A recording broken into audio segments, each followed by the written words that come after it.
family lives under a bridge, lost everything they owned. Now empty cardboard boxes are what they're calling home.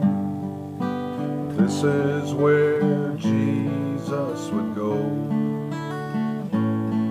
There's a white-haired widowed lady laying in intensive care. No one goes to see her when she needs some love and prayer.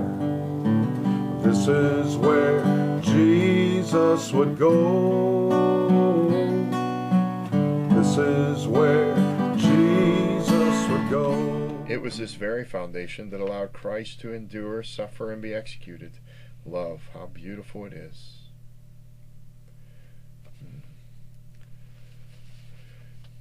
Hello, beloved. We're going to talk about love again today. The foundation of our faith really is love. Now, you'll find that I refer continually back to 1 Corinthians chapter 13 because it expresses more clearly the foundation in which we walk than anywhere else that I've read in Scripture. You see, it was love. It was love. God created all of creation out of love for what He was about to create.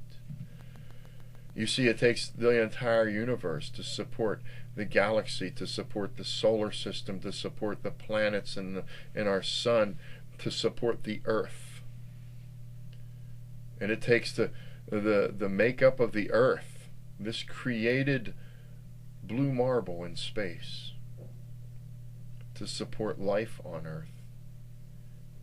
And it takes all this creation on earth to provide the ecosystem that gives us life and allows us to live.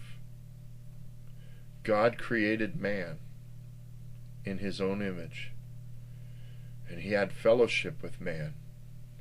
And man, in an act of rebellion, fell from grace.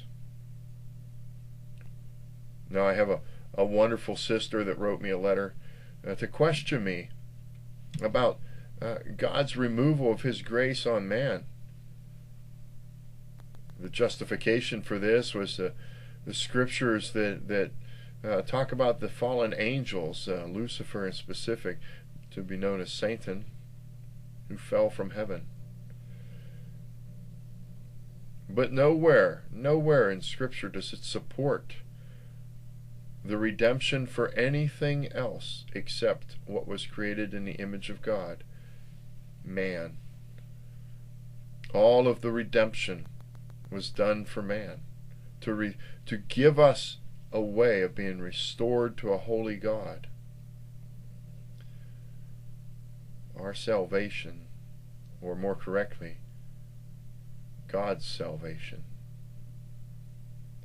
Christ stepped down from the wealth of heaven and willingly endured the poverty of mankind. He who created stepped into creation out of love.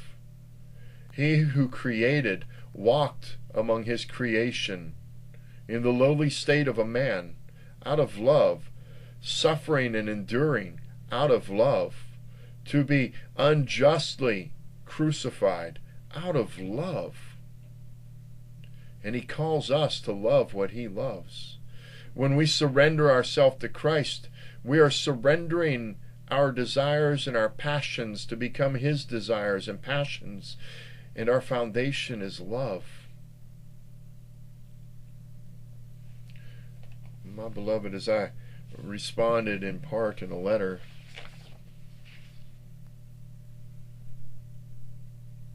I wrote, it is in this foundation that we are able to forgive the greatest of wrongs and injustices given to us.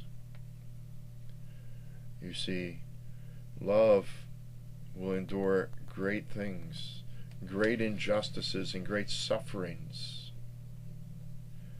Because the man or woman of love sets their eye not on the now, but on the potential, on the hope of salvation in another's life. Now, that man or woman that is giving you such great hardship and great sorrow.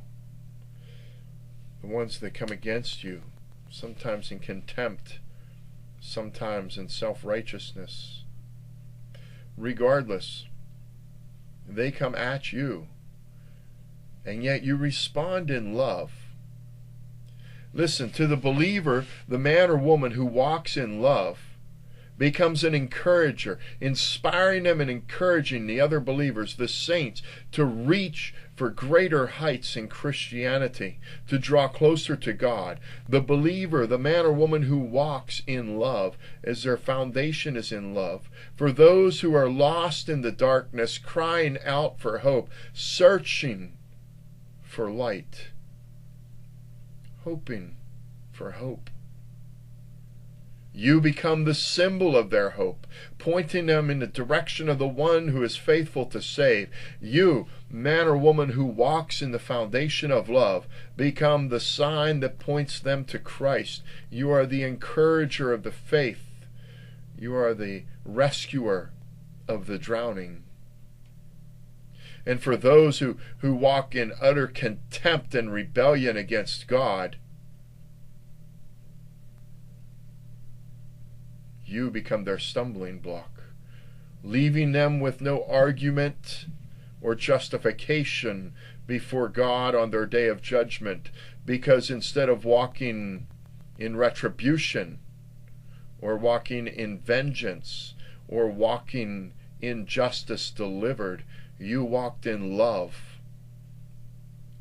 Love, beloved, is impervious to the weapons of man, to the weapons of darkness. Love endures all things. It never fails, because love is incapable of failing. I encourage you, beloved, read 1 Corinthians chapter 13. Start with the very last line of chapter 12, and now I will show you the most excellent way.